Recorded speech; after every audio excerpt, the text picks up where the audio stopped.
நண்பர்கள் அனைவருக்கும் வணக்கம். வாங்க இன்னைக்கு என்னோட ஸ்டைலில் தக்காளி சட்னி எப்படி செய்யலான்னு பார்க்கலாம். சூப்பரான டேஸ்ட்டாக இருக்குங்க. ஃபஸ்ட்டு பார்த்திங்கன்னா கொஞ்சம் ஆயில் விட்டுக்கணும். அதுக்கப்புறம் பார்த்திங்கன்னா கடலப்பருப்பு, உளுத்தம்பருப்பு இதில் போட்டுக்கணும். கடலப்பருப்பு, உளுத்தம்பருப்பு வந்து கொஞ்சம் நல்லா பொன்னிறமாக ஆகிற மாதிரி நல்லா கொஞ்சம் வறுத்துக்கணும் ஒரு 5 செகண்டு. அதுக்கப்புறம் பார்த்திங்கன்னா 2 பச்சை மிளகா காரத்துக்கு தகுந்த மாதிரி. அதுக்கப்புறம் பார்த்திங்கன்னா கொஞ்சம் சின்ன வெங்காயம் கைப்பிடி இன்னும் கொஞ்சம் சேர்த்து கூட போட்டுக்கலாம். வெங்காயம் போட்டால் இன்னும் நல்லா சூப்பர் டேஸ்ட்டாக இருக்கும். வெங்காயத்தையும் நல்லா கொஞ்ச நேரம் நல்லா வதக்கணும். அதுக்கப்புறம் பார்த்திங்கன்னா நான் ஒரு 3 வரமிளகா போட்டுக்கிட்டேன்.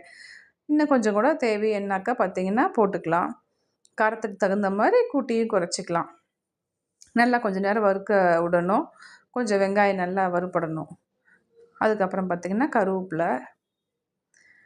கருவேப்பிலையும் போட்டு நல்லா கொஞ்சம் நேரம் வறுத்துக்கணும். அதுக்கப்புறம் பாருங்கள் நல்லா வறுபட்டுருச்சு. அதுக்கப்புறம் வந்து தக்காளி ஒரு மீடியம் சைஸ் தக்காளி ஒரு 4, 5 தக்காளி போட்டால் போதும். அதுக்கப்புறம் வந்து தக்காளி பாருங்கள் போட்டு வந்து நல்லா வந்து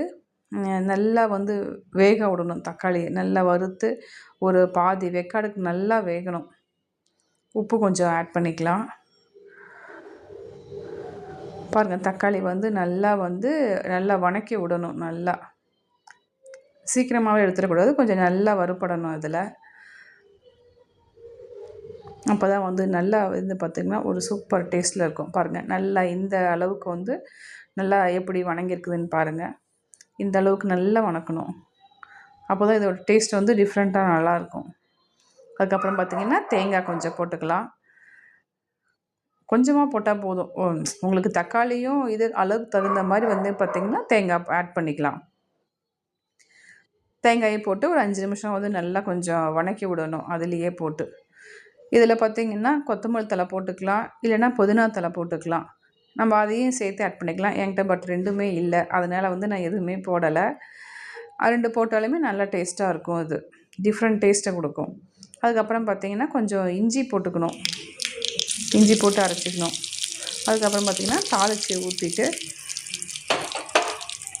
கருவேப்பிலை இதெல்லாம் போட்டு பார்த்திங்கன்னா சூப்பராக இருக்குங்க. இது வந்து பார்த்திங்கன்னா தோசைக்கும் இட்லிக்கும் செம்ம டேஸ்ட்டான ஒரு டிஷ்ஷு. நீங்களும் செஞ்சு பாருங்கள். நன்றி.